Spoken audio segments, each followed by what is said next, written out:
கிறிஸ்துவுக்குள் மிகவும் பிரியமான தெய்வ பிள்ளைகளே, பரலோகமன்னா நிகழ்ச்சியின் மூலம் உங்களை சந்திப்பதில் என் இருதயம் கர்த்தருக்குள் மிகுந்த மகிழ்ச்சி அடைகிறது. உங்கள் எல்லாரையும் இயேசு கிறிஸ்துவின் இன்பையின் நாமத்தினாலும் கிராஸ் டிவி ஊழியங்கள் சார்பாக என் அன்பின் வாழ்த்துக்கள். இன்றைய பரலோகமன்னா, நிந்தை எல்லாம் நன்மையாய் மாறும். என் அன்பு தெய்வ பிள்ளைகளே, இந்த உலகம் உங்களை நிந்திக்கிறதா? கவலைப்படாதீங்க. அது எல்லாவற்றையும் கர்த்தர் நன்மையாய் மாற்றப் போகிறார். சொல்ல முடியாத நிந்தை உங்கள் இருதயத்தை வேதனைப்படுத்துகிறதா? நிச்சயம் நான் சொல்கிறேன், சொல்ல முடியாத நன்மைகளினால் உங்களை கர்த்தர் நிரப்பப் போகிறார். ஒரு முறை தாவீதை சீமேகி என்கிற கொடிய மனிதன் நிந்தித்தான்.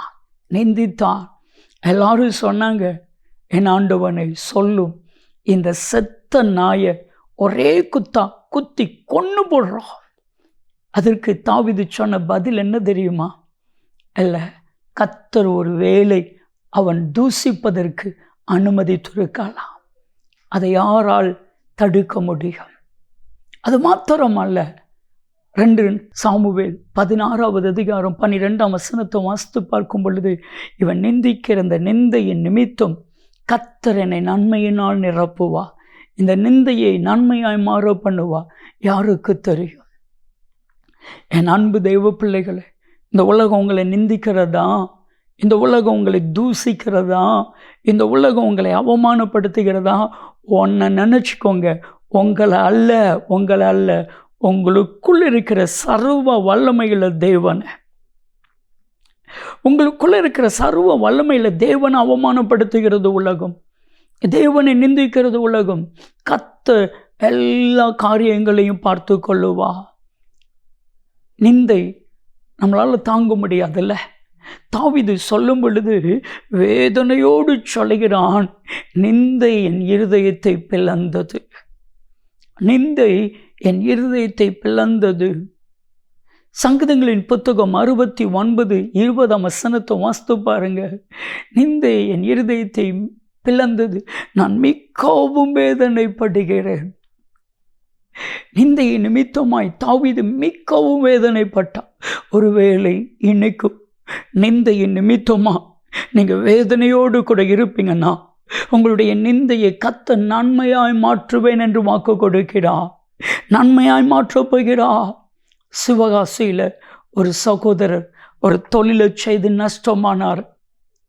அது நிமித்தமாக அவங்களுடைய முழு குடும்பமும் அவரை நிந்தித்தது.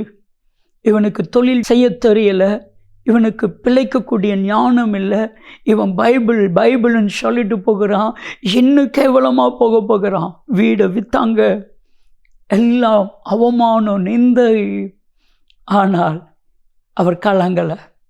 நான் ஆராதிக்கிற தேவன் எனக்கு சர்வ வல்லமையுள்ள தேவன், அவர் எனக்கு அற்புதத்தை செய்வா. பாருங்க, கர்த்தர் பல மடங்கு அவரை ஆசீர்வதித்தான்.